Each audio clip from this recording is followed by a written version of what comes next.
Hello everyone, this is Erik, the Asian movie enthusiast, and this is my review of No Mercy, a South Korean thriller drama hybrid from 2010. So in this film, a forensic pathologist and a young detective investigate the motives surrounding a murder when a woman's body is discovered mutilated and dismembered. So the investigation soon points to a respected environmental activist who promptly confesses to the crime while the investigation is still ongoing and evidence is still being gathered. Now the murder, seemingly solved, is then thrown into chaos when the suspect tells the pathologist that he kidnapped his daughter, and if he is not freed within the next few days, the daughter will die in a similarly brutal manner.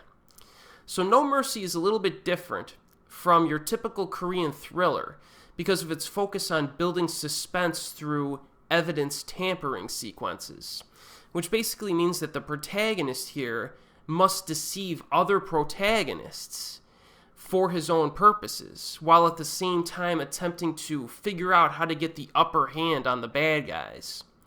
Now, if you've seen the Denzel Washington film Out of Time from 2003, you'll have an idea of how this evidence tampering concept by the protagonist can work very well in a film.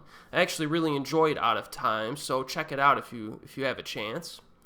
In No Mercy, though, there are some very interesting methods that are used to contaminate evidence by our protagonist, a few of which I have not seen in many other films. Pretty interesting to watch. So that's a positive there in this film. And the lead actor here is Kyung-gu, who also starred in Cold Eyes, which I previously reviewed on my channel. Another very good film to check out if you haven't already. He's very good in this one, and it could be my favorite performance by him, I think.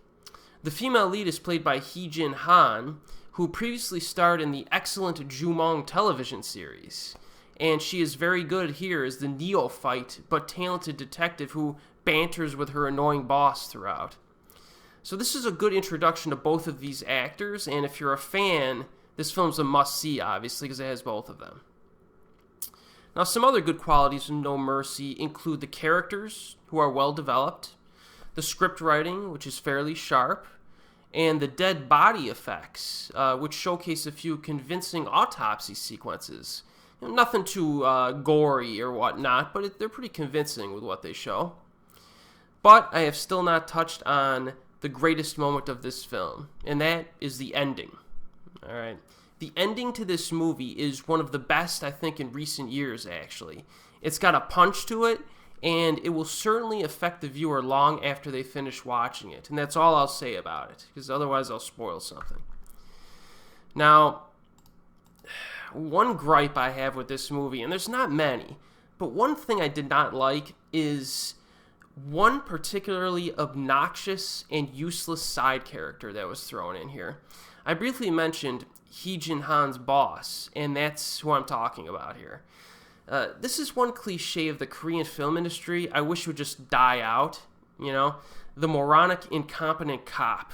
It's just, they gotta move away from it, I think, because it shows up a little bit too much.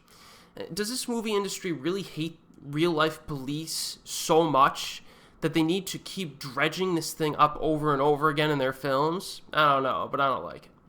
There's no point of including such a character in this film really at all, I think.